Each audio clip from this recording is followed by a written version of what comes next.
Oi pessoal, bom dia. Então hoje a gente vai retomar os estudos sobre a unidade 3. Veja que nós já vimos as diferenças, a classificação entre as formas de Estado, nós já vimos ainda em sala de aula. Vimos que existem duas formas de Estado, a unitária e a federativa. No vídeo passado, nós tratamos sobre as formas de governo, que é outra classificação, que vai dividir entre república e monarquia, certo? E hoje nós vamos estudar os sistemas de governo, que é uma terceira classificação, tá certo? Nos sistemas de governo, a classificação ela vai se dar a partir da relação entre poder legislativo e poder executivo, certo? Em cada estado que existe, como é que é a relação entre legislativo e executivo? É de maior independência ou é de menor independência? A depender da relação entre legislativo e executivo, a gente vai ter a presença de um ou outro sistema de governo, tá certo? Então, essa classificação de sistema de governo, ela vai levar em consideração principalmente essa questão da relação ou da interdependência entre executivo e legislativo. E aí existem dois sistemas de governo atualmente vigentes.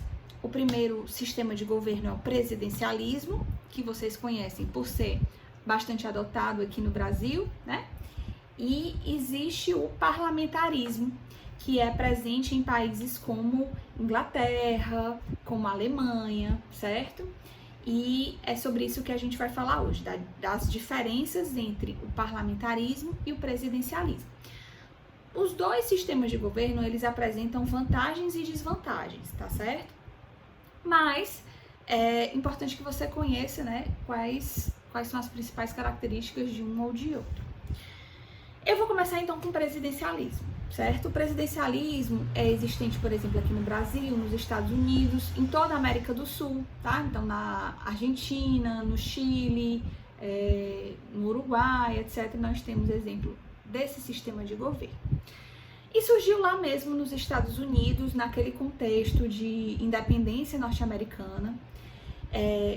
Veja que os Estados Unidos eram 13 colônias independentes, que ao se tornarem independentes da Inglaterra, quiseram cortar totalmente as relações, cortaram também as questões culturais e as heranças políticas, de forma a...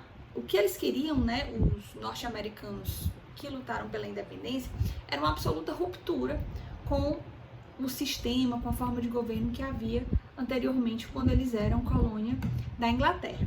Então, a Inglaterra adotava a forma de Estado unitária, adotava a forma de governo monárquica e adotava o sistema de governo parlamentarista. E diante dessa necessidade de ruptura norte-americana, de se desvencilhar de fato de todas as relações que eles tinham com os ingleses, eles resolveram criar algo novo. E aí criaram o federalismo como forma de Estado, adotaram a república como forma de governo. E aí o que foi que eles pensaram para contrariar o sistema parlamentarista que era o vigente lá na Inglaterra? Nesse sentido de dar ruptura, eles criaram o presidencialismo, tá certo? Então, realmente é uma criação norte-americana desse contexto do fim do século XVIII, tá? E quais são as características desse sistema? No presidencialismo, chefe de governo e chefe de Estado são dois cargos exercidos pela mesma pessoa, certo? A mesma figura, que é o presidente da República, vai exercer tanto a chefia de Estado quanto a chefia de governo. Qual é a diferença entre chefia de Estado e chefia de governo, se você quiser anotar? A chefia de Estado, ela é a representação do país, a representação do Estado a nível externo, a nível internacional. Então, toda vez que o presidente da República está, por exemplo, numa reunião da ONU, ele está fazendo uma negociação internacional, assinando um tratado internacional, está na China ou, sei lá, na França fazendo alguma negociação, o presidente da República está agindo como chefe de Estado, certo? São atribuições enquanto representante do país a nível externo, a nível internacional. A chefia de governo, por sua vez, é a representação do país a nível interno.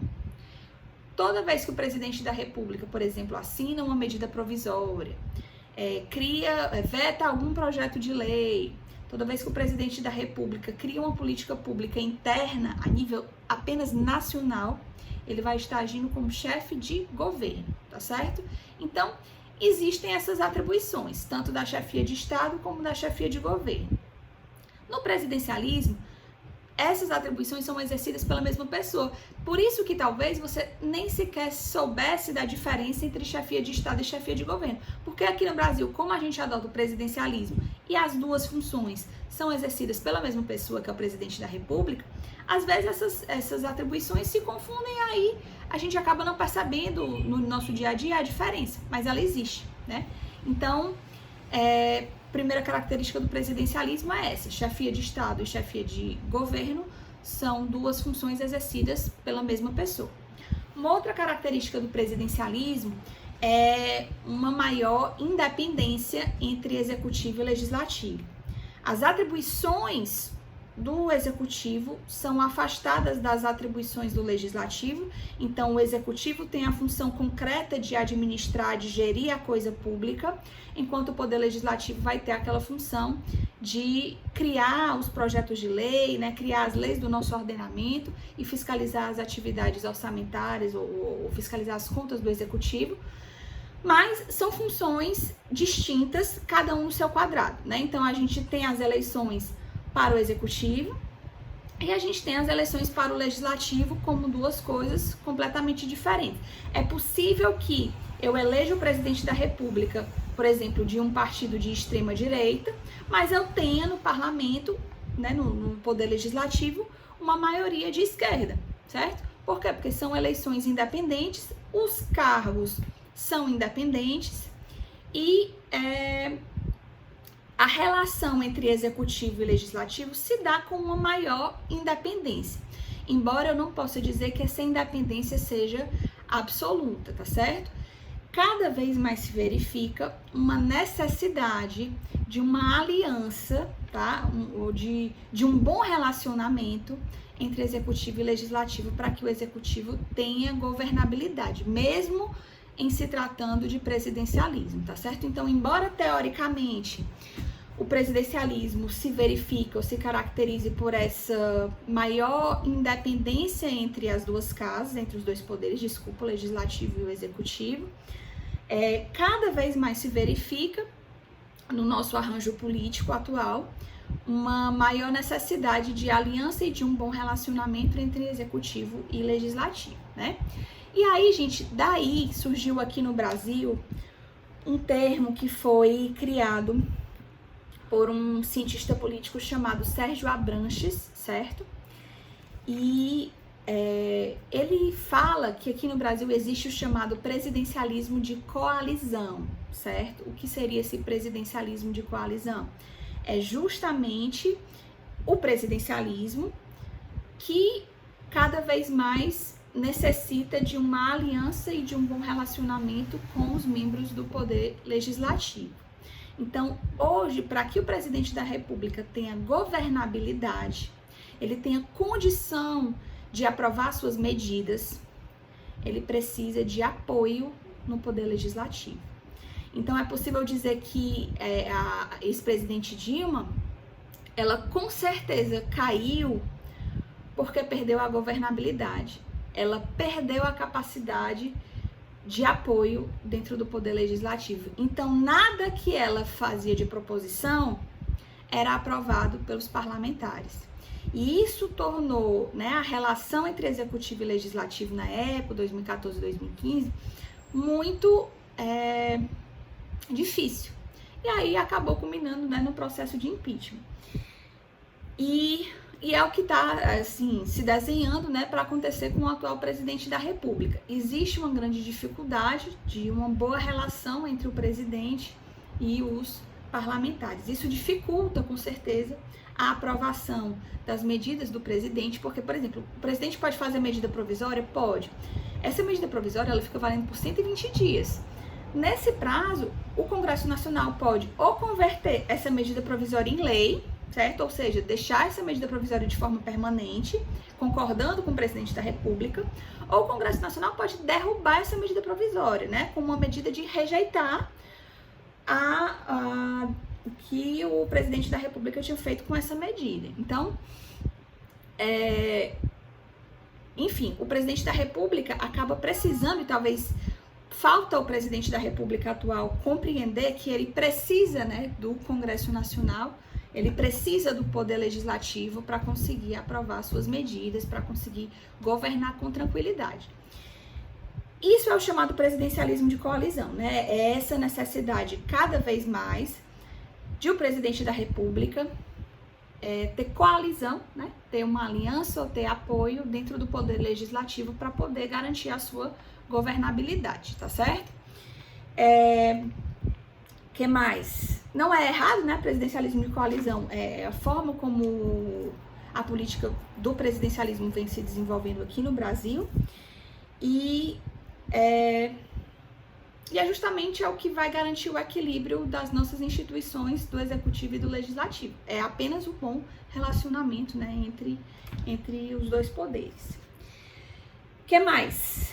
Uma outra característica do presidencialismo é que o presidente da República, ele só pode sair do cargo por acusação de crime de responsabilidade, tá? Ele não pode sair do cargo porque simplesmente perdeu o apoio popular, né? Ele não sai do cargo porque perdeu a maioria no poder legislativo. Não, isso não acontece no sistema presidencialista. A gente vai ver que isso acontece no parlamentarismo. É possível a saída pela simples perda da maioria no parlamento. No presidencialismo, não. Como são eleições distintas, né? Nós votamos para o executivo e nós votamos para o legislativo de modo apartado. Eu digo assim, é no mesmo dia, né? Mas são eleições que elas não conversam. É possível que o presidente da República, que é o chefe do executivo, né? Seja, como eu já disse, de um partido de extrema direita, e é possível que a gente tenha no parlamento um parlamento de mais partidos de esquerda, certo? É possível no presidencialismo. E aí, o que é que eu tava dizendo? Que para o presidente sair da República, o presidente da República sair do cargo no presidencialismo, ele precisa ser acusado de ter cometido um crime, né? Um crime de responsabilidade. E aí ele vai sofrer o processo de impeachment. Ou então um crime comum, e aí ele vai ser julgado perante o Supremo Tribunal Federal, se, por exemplo, tiver cometido crime de homicídio ou outro previsto no Código Penal. Enfim, ele só sai do cargo ou se renunciar ou se tiver cometido um crime. E esse crime pode ser um crime político, e aí vai sofrer o impeachment, ou vai ser um crime de cunho jurídico, de cunho penal, por exemplo, e aí vai ser julgado perante o Supremo Tribunal Federal, certo? O que mais? Do presidencialismo, o presidente da República tem poder de veto em relação a projetos de lei aprovados pelo Poder Legislativo, então dentro daquele sistema de freios e contrapesos, né? Do jeito que quando o presidente cria uma medida provisória, o Poder Legislativo pode rejeitar, quando o Poder Legislativo aprova um projeto de lei, ele pode ser vetado pelo presidente da República. Também é uma característica do presidencialismo, certo? Quais são algumas vantagens do presidencialismo? Porque existe uma unidade de comando, né? Chefia de Estado e chefia de governo estão nas mãos das mesmas pessoas, uma maior rapidez ao decidir, ao tomar decisões políticas, a concretização, né, de políticas públicas, ela se dá de modo mais rápido, porque o presidente da República não precisa pedir autorização do parlamento para fazer tudo. E existe uma maior, digamos assim, independência entre os dois poderes, embora, como eu já expliquei aqui, cada vez mais se verifica a dependência, né, entre eles, mas teoricamente, pelo menos o presidente ele tem mais rapidez na concretização de suas ações. E ele não depende do poder legislativo para tudo, certo? O que mais?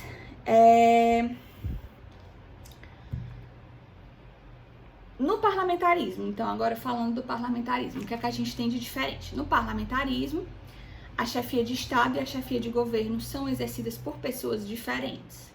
Lá na Inglaterra, por exemplo, a chefia de Estado é exercida pela rainha, certo? E a chefia de governo é exercida pelo primeiro-ministro. Então, a rainha, ela acaba sendo apenas um símbolo, né, internacional do país, ela é um símbolo do Estado inglês, do Reino Unido e tudo. Mas quem governa efetivamente, quem tem funções administrativas propriamente ditas, é o chefe de governo, que é o primeiro-ministro, tá certo? Então, por exemplo, as decisões sobre o coronavírus lá na Inglaterra são resolvidas pelo primeiro-ministro e não pela rainha da Inglaterra. Por quê? Porque quem é que é o chefe de Estado, quem tá ali tomando as decisões, quem é que tá gerindo o dia a dia em âmbito nacional? É o chefe de governo, né? O primeiro-ministro. O que mais? Então, essa é a primeira diferença, né? Chefia de Estado e chefia de governo exercidas por pessoas diferentes. Uma outra diferença é que esse primeiro-ministro, gente, que é um chefe de governo, né? Ele faz parte do parlamento, certo? Ele faz parte do poder legislativo. Então, no parlamentarismo, existe uma maior dependência, certo? Uma maior dependência entre o executivo, que é o chefe de governo, certo? Que tá ali administrando, gerindo a coisa pública, e o parlamento e o poder legislativo. Tanto que o chefe de governo, que é o primeiro-ministro, ele faz parte do parlamento, tá certo? Ele foi escolhido pelo parlamento. E todas as decisões que o chefe de governo precisa tomar, ele precisa do voto e do apoio do parlamento, tá certo? Então, gente, veja que no parlamentarismo, o executivo e o legislativo estão como que entrelaçados. Ao mesmo tempo em que o chefe de governo executa as coisas, o primeiro-ministro vai executando as políticas públicas, ele faz parte do parlamento, ele faz parte do legislativo. Então, é como se o executivo e o legislativo estivessem assim, meio que entrelaçados em uma relação de maior dependência. Tudo que o primeiro-ministro precisa fazer, ele precisa da aprovação do parlamento, certo? Como é que é feita a escolha desse primeiro-ministro? Lá na Inglaterra, por exemplo, a rainha que escolhe, né? A chefe de Estado escolhe o chefe de governo, mas se esse chefe de governo perder a maioria do parlamento nas próximas eleições, esse chefe de governo automaticamente vai cair, ele vai sair do cargo, certo? Como assim? Sempre o chefe de governo precisa ser de partido que tenha a maioria do parlamento. Se nas próximas eleições a composição do parlamento se mudar, né, de tal forma que, por exemplo, um partido de esquerda que antes tinha a maioria, perdeu a maioria e agora é o partido de direita que tem a maioria no parlamento, aquele primeiro-ministro que era de um partido de esquerda, ele vai precisar sair do cargo automaticamente e aí vai precisar ser nomeado alguém que seja agora do novo partido de maioria, tá certo? Essa é uma outra característica, uma outra diferença do parlamentarismo em relação ao presidencialismo. Que no parlamentarismo, o chefe de governo só governa, só fica no cargo se for de um partido de maioria dentro do parlamento. No presidencialismo isso não acontece, certo? Como eu já disse, né? Que mais? O poder legislativo, ele tem uma força maior dentro do parlamentarismo, né? E a perda do mandato do chefe de governo, ela pode se dar ou por esse fato que eu disse, porque simplesmente perdeu a maioria nas próximas eleições, ou pelo chamado voto de desconfiança. Como é que acontece? O voto de desconfiança é assim: qualquer parlamentar, né, qualquer membro lá do Poder Legislativo pode suscitar, pode arguir o voto de desconfiança contra esse primeiro-ministro. Ele não precisa ter cometido nenhum crime. É diferente do presidencialismo, que para haver a saída ou o processamento para a saída do mandato, para a cassação do mandato, no presidencialismo precisa de um crime, né? Como eu já falei. No parlamentarismo, apenas esse voto de desconfiança, que é, por exemplo, se esse parlamentar não aprovou alguma medida do primeiro-ministro e aí solicita o voto de desconfiança. A partir da instauração desse processo do voto de desconfiança, os outros parlamentares vão votar para saber se o processo deve ser iniciado ou não. E aí, o primeiro-ministro ele pode pedir para renunciar durante esse processo, mas se ele ficar, aí vai ver qual vai ser o resultado final da votação desse voto, da votação aí da desconfiança. Se a maioria do parlamento votar pela saída, aí ele vai perder o mandato. Se a maioria votar pela manutenção, né, aí ele fica, certo? O fato é que é possível que o primeiro-ministro, né, que o chefe de governo saia do mandato por outro motivo que não seja apenas a acusação por crimes, como acontece no presidencialismo. Que mais? Aí, gente, o parlamentarismo funciona dessa forma na Inglaterra e funciona em outros países, como, por exemplo, na Alemanha, certo? Na Alemanha, veja que a Alemanha, ela é uma república, mas ela é parlamentarista. Isso pode? Pode, não tem problema nenhum. Veja, gente, que essas classificações que eu falei pra vocês, elas se misturam, elas podem acontecer. Como assim? A forma de Estado unitária ou federativa, ou a forma de governo república e monarquia, e o sistema de governo parlamentarista e presidencialista, essas classificações elas podem se misturar. Olha só como é a Inglaterra. A Inglaterra, ela adota a forma de Estado unitária, ela adota a forma de governo monárquica e ela adota o sistema de governo parlamentarista. Como é que é no Brasil? E, por exemplo, nos Estados Unidos, forma federativa de Estado, ou forma de governo república e sistema de governo presidencialista, beleza. Olha como é na Alemanha. A Alemanha adota a forma de Estado federativa, adota a forma de governo republicana e como é o sistema de governo? É parlamentarista, certo? Então pode. Pode ter república parlamentarista? Pode. Pode ter república presidencialista? Pode, como aqui no Brasil, né? O que é que não pode? Aí pode ter uma monarquia parlamentarista? Pode. A maioria das monarquias hoje são monarquias parlamentaristas. A única coisa que não combina, que a gente não verifica em nenhum estado, é monarquia presidencialista. Aí é algo que meio que se choca, né? A gente não tem exemplo de um estado bem-sucedido que tenha adotado monarquia presidencialista, tá certo? Então, o que é que a gente pode ter? Todas as combinações dessas classificações que eu disse, exceto monarquia presidencialista, certo? Mas é possível, então, república que seja presidencialista ou república que seja parlamentarista, como é o caso da Alemanha. Olha como é que funciona lá. A Alemanha tem um presidente da república. Esse presidente da república só tem esse nome de presidente da república, mas ele não tem funções administrativas relevantes. Ele é apenas um símbolo também. Do jeito que a rainha é um símbolo lá na monarquia inglesa, como chefe de Estado, na Alemanha, o presidente da república é uma figura completamente apagada, é um símbolo, certo? Que não tem funções administrativas relevantes. Lá na Alemanha, quem é que governa efetivamente, quem é o chefe de governo? É a chanceler, né? Que hoje é uma mulher. E essa chefe de governo é quem efetivamente está à frente das decisões administrativas, das políticas públicas, enfim, é a chefe de governo, é quem efetivamente está à frente ali do país. E essa chefe de governo faz parte do parlamento, porque lá se adota um sistema de governo parlamentarista, certo? Então, essa chefe de governo, ela foi eleita pelo próprio parlamento, dentro dessa relação que eu disse, de maior dependência entre legislativo e executivo.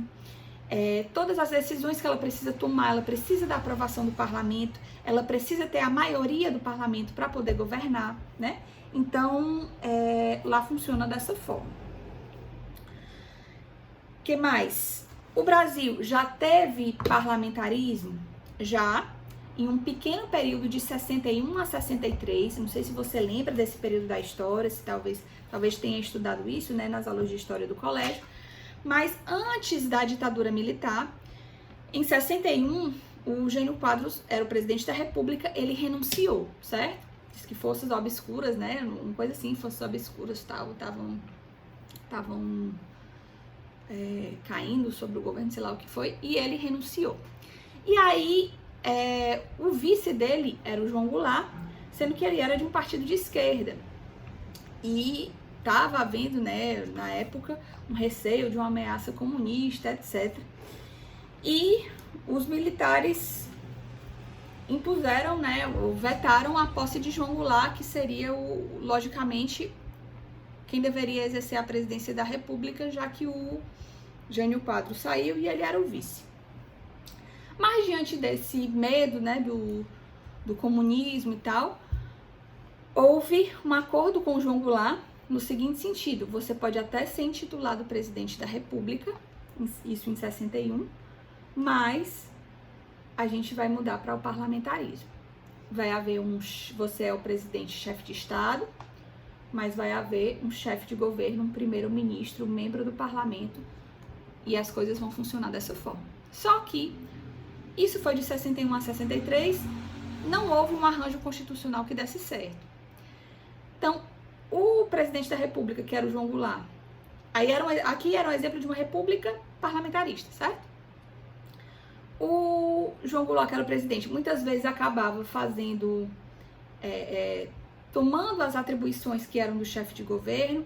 Às vezes o chefe de governo, que era o primeiro-ministro, acabava tomando decisões que faziam parte da chefia de Estado. Quer dizer, foi algo que não deu certo, porque nós não temos uma tradição de parlamentarismo aqui no Brasil, e foi um arranjo sem as modificações jurídicas necessárias para que isso pudesse se proceder de uma forma equilibrada, de uma forma correta.